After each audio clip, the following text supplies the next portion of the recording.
I'm scared of heights myself. I'm shocking with heights, and always have been. And I guess it was just, I don't know, things just sort of pop into my head. I don't know why that happens.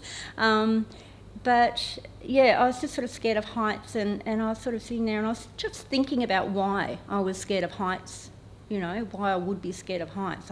And my son actually asked me one time, Mum, why are you so, you know, did you fall out of a tree or something when you were a kid? And I sort of thought about that, and I'm, you know, ever since he's asked me that question, I'm thinking maybe there was some, you know, incident where I can't remember or was too young to remember.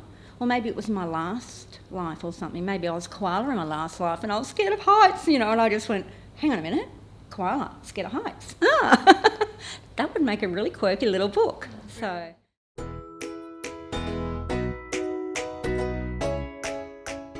Absolutely. Yes, my poor children and husband and mother and sister and the whole lot, yeah.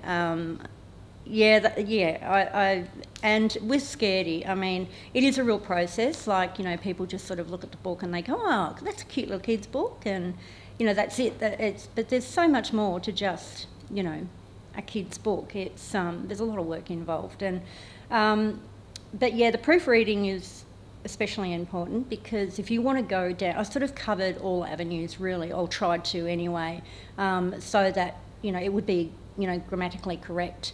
And my hubby's a school teacher, so, you know, he had a lot of friends that at school that he, you know, got to proofread it, which was fantastic. So there was, you know, it was also, I also sent it over to a woman in Tasmania. She's a manuscript assessor, so and she sent it back as well. So. You know, it's been through all that process before it went to print.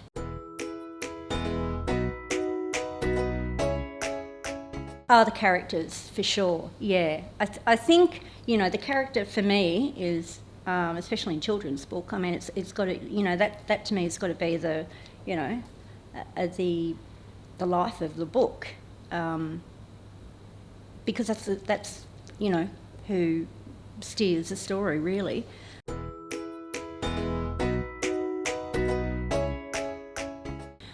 It was, I did a lot of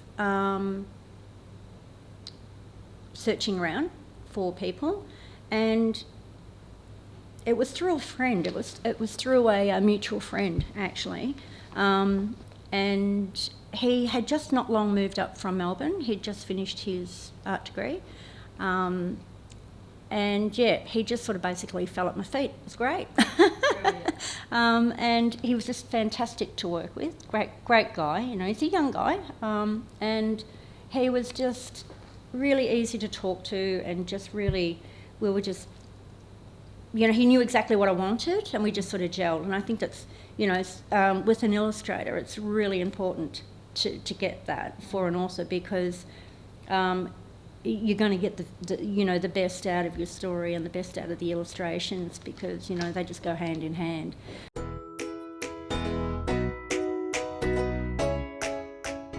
Well, it really is just, I don't know, it's how I feel in situations, you know, and I think you sort of relate things, you always write. It's like when you're painting, you know, if you're painting a portrait of somebody else, you know, you paint the portrait. But there always seems to be an element of the artist in that portrait, you know, or in the, you know, there's a likeness or something, a lot of the time. And I think it's the same with writing. You know, there's always a part of you in the story. The obvious one is heights, but you know, I think you know, for me, we were talking about COVID before and togetherness. It's about human networking, you know, and I'm a big one for human networking, you know, because, you know, it's about, you scratch my back, I'll scratch yours, you know, and you know, if people worked more like that, then you know, that prime example of, well, look what Victoria's done. You know, in COVID, we all worked together for the same cause. You know, and it worked.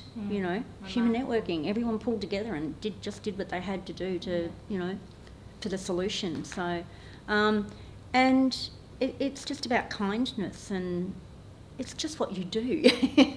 You know, if someone's hurt or someone's upset, or you make sure they're okay. It's just that habitual thing that, you know, that you do when people are struggling.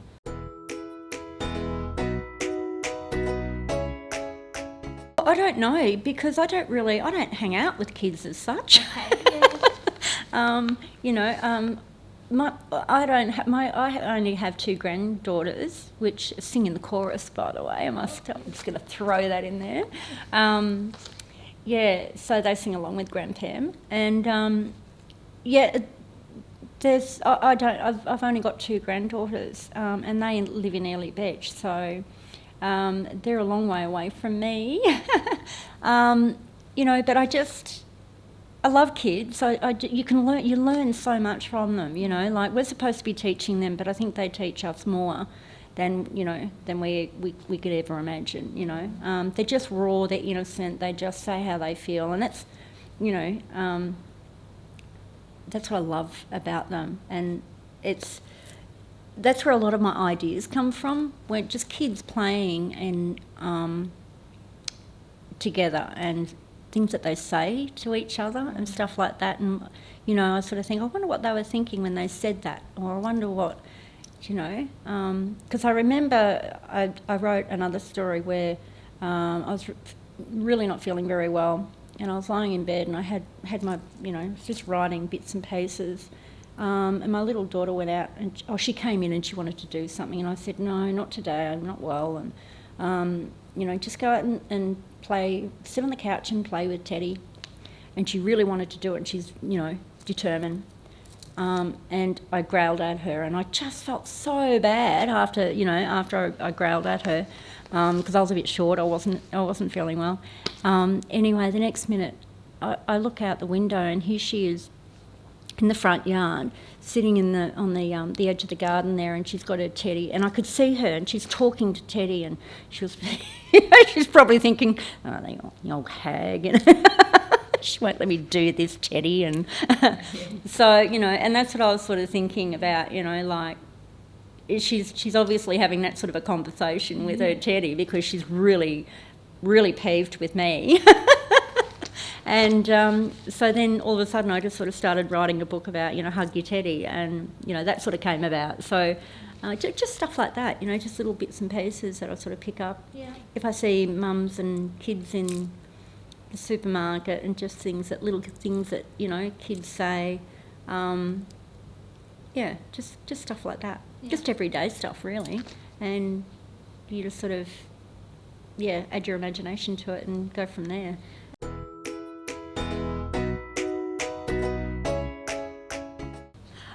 It's you know, it takes them to a different place, you know, and it can take them to a place where they want to go as well, you know, in their mind, and I think, you know, apart from educating them, it just has a lot of different elements.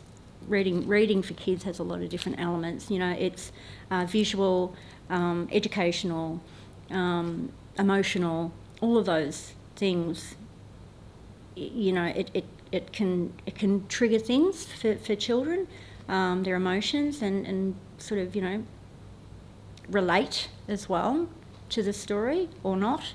I think it's huge for kids, you know, to read stories like that, you know, and it also encourages them as well. It was very interesting, actually, because my granddaughter, Willow, the oldest one, she's 6, and I sent them up the book, and I sent them one each, and signed by Grandpam.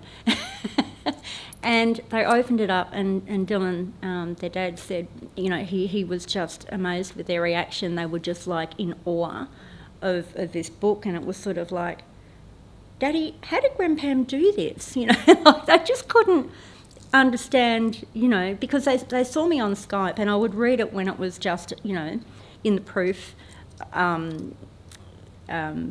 part of it, it was just paper, coloured paper. But when they got the book, it was this glossy, presentation of, it's a book. It's like something you buy in a shop, and they just couldn't, It's beautiful. Yeah, and it was it was a really, Dylan said it was a really, really special moment. And the funny thing is, after that, Willow said to Dylan that she's going to write a book when she gets older, and I just went, yes.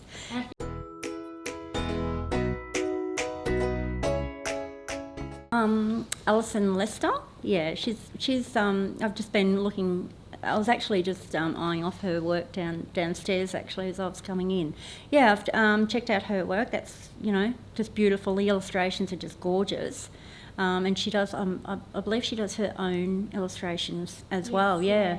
And also Julia Donaldson, Room on a Broom. Oh, fantastic, I love that. It's gorgeous. It has to be one of my faves at the moment, yeah. And I'm not sure, I don't think it was her, the Wonky Donkey. It's a classic, all those quirky fun ones, they're the ones I love.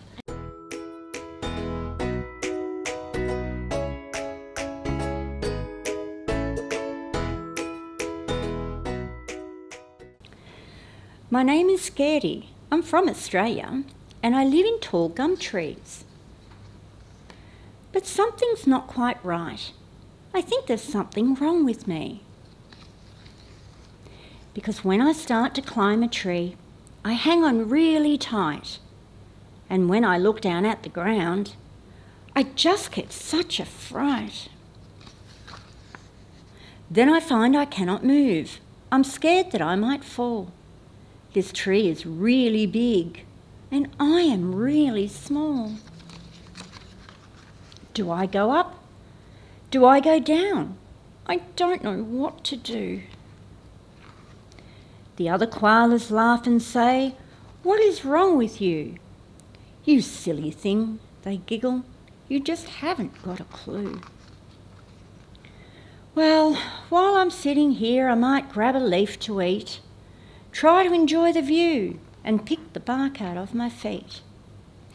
I don't want to live in trees. It's too high up in the air. It's just too much for me to bear. It really isn't fair. I don't want to climb at all. It causes me such grief. I'll ask my friends to get me leaves and I'll live underneath. The other koalas have to see I'm more comfy here at night. They also have to understand that I am really scared of heights. So I think it's time to tell them why I get so very scared. I ponder for a minute and finally declare, I am scared of heights. They didn't say a word. I think they were in shock. One said, "Oh my gosh," and the other just said, "What?" They said, "Oh, Scaredy, you must have thought we were being mean to you. We didn't realise you were scared. We didn't have a clue. You should have told us sooner, Scaredy. We would have understood." Then I replied, "It's not your fault. Don't worry, it's all good." They said, "Let's play beneath the tree. That might work the best. Let's eat there together too. Then Scaredy won't get stressed." Now that my friends all understand that I am scared of heights, they make sure that I am comfortable, morning, noon and night. So if you ever feel like Scaredy and can't do what your friends do, don't feel silly or embarrassed if they laugh at you. You'll know who really are your friends and which ones are true blue. True friends won't make you climb a tree like Scaredy had to do.